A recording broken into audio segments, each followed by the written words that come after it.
Hello बच्चों, सब ठीक ठाक। जैसा कि बच्चे आप जान रहे हैं कि बहुत इंतज़ार, लंबे समय के इंतज़ार के बाद 9 सितंबर को सीबीएसई ने प्राइवेट कैंडिडेट का फॉर्म रिलीज़ कर दिया है, ऑनलाइन कर दिया है, लाइव कर दिया है। अब प्राइवेट कैंडिडेट कौन है वो आपको प्रीवियस वीडियो में बता दिया गया है, सारे लोग जानते होंगे।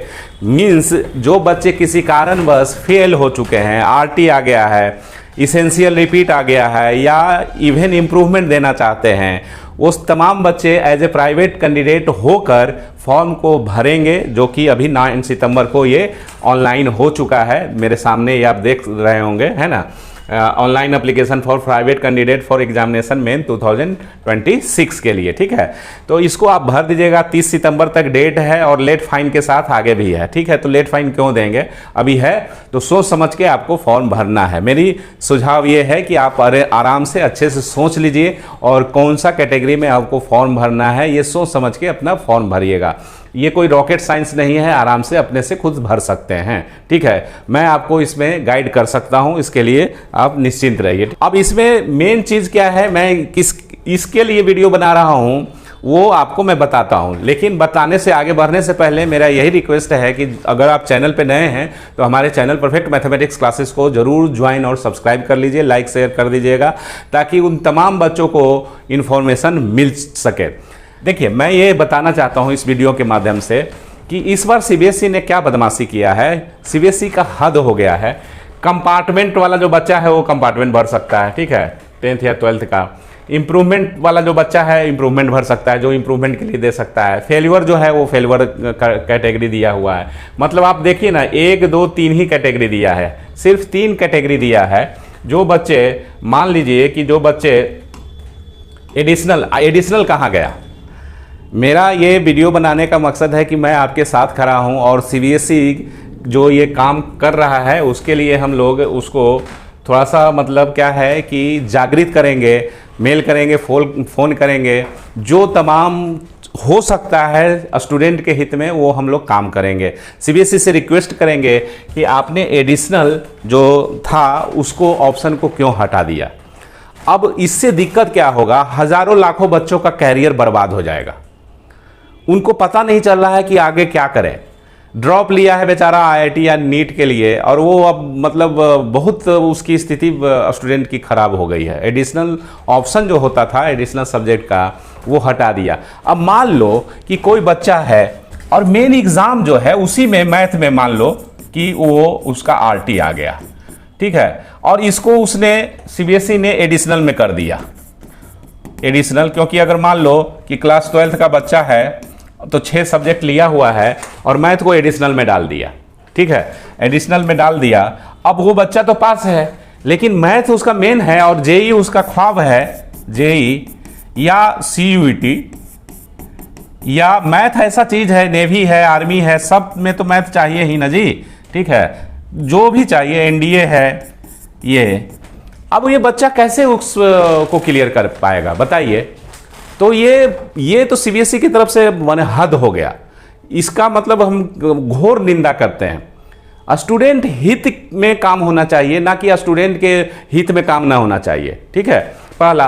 अब मान लो कि कोई बच्चा पीसीबी लिए हुए है, पीसीबी फिजिक्स, केमिस्ट्री और बायोलॉजी लिया हुआ है। अब उसको लग रहा है कि नहीं, नीट हम डॉक्टर बनने से अब रह गए, चलो इस बार एडिशनल मैथ लेके आगे का कैरियर स्टार्ट करेंगे। तो वो मैथ कैसे ले पाएगा बताओ ना, मैथ कहाँ से उसको एग्ज़ाम दे पाएगा। एडिशनल है ही नहीं ऑप्शन। पहले हुआ करता था एडिशनल, उसमें क्या होता था कि जो बच्चे पीसीबी वाले हैं और math as a additional subject लेके मैथ एग्ज़ाम दे के उनका क्या हो जाता, पीसीबी एम हो जाता, मतलब फिजिक्स, केमिस्ट्री, बायोलॉजी और मैथ भी हो जाता। तो उससे क्या होता है कि मैथ वाला भी जो कोर्सेज होता है उसको भी वो आगे का पढ़ाई कर सकता था। वो सीयूटी दे सकता था, जेई दे सकता था, एनडीए दे सकता था, या जितने भी बैंक का एग्ज़ाम होता है, रेलवे का एग्ज़ाम होता है, सारे में तो मैथ चाहिए। कौन सा ऐसा एग्ज़ाम बता दो ना आपकी जिसमें मैथ नहीं है। अब वो ऐसे बच्चे 1-2 बच्चे नहीं ना होंगे, कितने सारे बच्चे होंगे जो बेचारा का मैथ में आरटी लगा हुआ है और क्लियर नहीं कर पाएगा। पास तो हो गया लेकिन क्लियर नहीं कर पाएगा। तो ऐसे बच्चे के लिए सीबीएसई ने क्या ऑप्शन दिया, कैसे उसको क्लियर करे। जो मान लो कि पीसीबी वाला है और वो मैथ लेना चाह रहा है, ठीक है, वो घर में बोल दिया है कि मैं चलो अब बायोलॉजी में मेरा कुछ उतना मन नहीं लग रहा है, हम मैथ लेके आपको जेई निकाल के दे देंगे।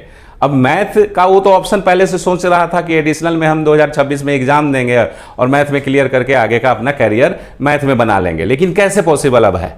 आपको सीबीएसई को आपको जवाब देना पड़ेगा। तो इसलिए इस वीडियो को इतना फॉरवर्ड करो, इतना लाइक सब्सक्राइब कर दो, और इतना ही नहीं, आप भी मेल भेजिए, हम भी मेल भेजते हैं, पूछते हैं कि मेरा ऐसा ऐसा है, जो भी आपके साथ है, जो एडिशनल सब्जेक्ट आपने हटा दिया है, एडिशनल का ऑप्शन ही हटा दिया है, तो मैं ये सब जो मतलब जो सिचुएशन आ रहा है उसको कैसे करूं, किस कैटेगरी में जाके फॉर्म भरूं? भाई समझ में आ रहा है ना बात को? आपने पास तो मुझे मान ली कर दिया, लेकिन नहीं, मान लीजिए कि मेरा मेन सब्जेक्ट है मैथ है या बायोलॉजी है, जो भी हो, और उसमें मेरा आरटी लगा हुआ रहेगा, तो फिर कैसे वो क्लियर होगा? पहला। और मान लो कि हम पीसीबी वाले हैं या पीसीएम में हैं और हमको कोई एडिशनल सब्जेक्ट लेना है, ठीक है, लैंग्वेज पेपर भी लेता है बच्चा बहुत सारा कैरियर बनाने के लिए, फ्रेंच लेता है, स्पेनिश लेता है, बहुत सारा है, जैपनीज लैंग्वेज लेके भी आगे कुछ करना चाहता है, अगर उसको कुछ कहीं सिग्नल मिला यहाँ जॉब खाली है, मतलब इस तरह से। तो अब करेगा क्या? तो हजारों बच्चों का, लाखों बच्चों, करोड़ों बच्चों का एक तरह से कैरियर सीबीएसई ने इस बार अधर में डाल दिया है। बच्चे बेचारे एक तो पहले से दुखी थे, ये क्या है, कंपार्टमेंट दो, रिवैल्यूएशन के लिए करो, खर्चा करो, ये करो, वो करो, कैरियर शुरू होते ही कैरियर बर्बाद। अब जो बच्चा अभी 10वां का पहली बार बोर्ड एग्जाम दिया होगा बेचारा, इससे पहले तो स्कूल वाला एग्जाम देता था, अब बोर्ड पहली बार दिया और पहली बार में ही उसको आरटी लग गया, और भी मतलब कहने का मेरा मतलब है कि वो साइंस से पढ़ाई कर रहा है, जेई की तैयारी कर रहा है, और उसका मैथ में क्रॉस लग गया। अब बताइए कि मैथ में जब क्रॉस लग गया तो कोई ऑप्शन होना चाहिए ना कि मैथ को क्लियर कर ले। समझ में आ रहा है ना? ऑप्शन मान ले कि ठीक है मैथ में कंपार्ट आ गया है, मतलब ओवरऑल रिजल्ट कंपार्ट है, तो वो मैथ में कंपार्ट में जाके वो दे सकता है एग्जाम, उसमें कोई ये नहीं है। लेकिन जो एडिशनल वाले जो बच्चे हैं, जिसका मेन सब्जेक्ट ही एडिशनल हो गया, ठीक है, तो वो बच्चा किस ऑप्शन में जाके वो फॉर्म को फिल करेगा, कैसे उस एग्जाम को क्लियर करेगा? वो चाह रहा है कि एग्जाम को हम क्लियर करें, कैसे क्लियर करेगा आप बताइए? इस तरह से है। आप तो ठीक है, कोई बच्चा 6 सब्जेक्ट लेके चल रहा है और मेन सब्जेक्ट को ही आप एडिशनल में डाल दे रहे हो, ठीक है, तो ये कहीं ना कहीं, और वो बच्चा चाह रहा है कि नहीं वो पेपर हम उसको क्लियर करें, तो किस कैटेगरी में जाके वो एग्जाम देगा? आप एडिशनल वाला क्यों हटा दिए? क्या उससे दिक्कत था? ये अगर रहता भी तो क्या प्रॉब्लम था? जैसा कि आप कंपार्ट भी दे रहे हो, इंप्रूवमेंट भी दे रहे हो, फेलवर्स भी दे रहे हो, सारा तो दे रहे हो, तो एक उसमें उसको हटाने का क्या मतलब होता है? तो इसके लिए आप मेल लिखिए, ठीक है, सीबीएसई को फ़ोन कीजिए, प्रश्न पूछिए। आपका अगर रीजनल ऑफिस नज़दीक है, रीजनल ऑफिस में जाके इसका कारण ढूंढिए और बोलिए कि मेरा ऐसा ऐसा सिचुएशन है, एडिशनल हम कैसे इसको क्लियर करेंगे, किस कैटेगरी में हम फॉर्म भरें, ठीक है। जो बच्चे पटना से, बिहार से बिलोंग करते हैं, तो पटना में रीजनल ऑफिस जो है आसियाना दीघा रोड में है, वो ब्रांच रोड है, मेन रोड नहीं है, ठीक है, तो वहाँ आप जाके विजिट कर सकते हैं। और मैंने इससे पहले एक वीडियो बनाया था, मैंने वहाँ विजिट किया था। मैं तो, मुझे समय मिलेगा तो मैं ज़रूर इस क्वेश्चन का सीबीएसई रीजनल ऑफिस जाके जवाब मांगूंगा। लेकिन आप बच्चे भी पीछे पड़िए, हाथ पे हाथ बैठे मत रहिए, यही तो दिक्कत वाली बात हो जाती है। आप आवाज़ उठाइए, मेल कीजिए, कॉल कीजिए, एकदम तहलका मचाइए। सीबीएसई के ऑफिस में हजारों लाखों बच्चा जब जाएगा तो क्या होगा, कुछ ना कुछ तो करेगा ना, वो हो सकता है फिर डाल दे इसमें ऑप्शन, ठीक है। तब इसीलिए ये मेरा वीडियो बनाने का मेरा मकसद ये था। फॉर्म कैसे भरते हैं इसका मेरा मकसद नहीं था, मेरा मकसद ये था कि जो एडिशनल सब्जेक्ट जो होता था, एडिशनल सब्जेक्ट का जो ऑप्शन होता था, वो इस बार सीबीएसई ने हटा दिया है। तो इसकी हम लोग मांग करेंगे, सीबीएसई से डिमांड करेंगे कि जल्द से जल्द इसको वेबसाइट पे मतलब लाए, कि ताकि उस ऑप्शन को भी लाया जाए, है ना। मेरी बात आप समझ रहे हैं ना? आप मेरी बात से सहमत है कि नहीं? तो आप जो मेरी बात से सहमत है और जिसके साथ ये हो चुका है, वो जितने भी बच्चे हैं वो लिखेंगे वोट फॉर एडिशनल, ठीक है, वोट फॉर एडिशनल, ठीक है। ऐसा करके आप लिखिए, कमेंट्स में लिखिए, और मैं देखता हूं कि मुझसे क्या होता है, मैं आगे का काम करता हूं आपके लिए, ठीक है। तो आज के लिए इतना ही। थैंक यू, धन्यवाद, टेक।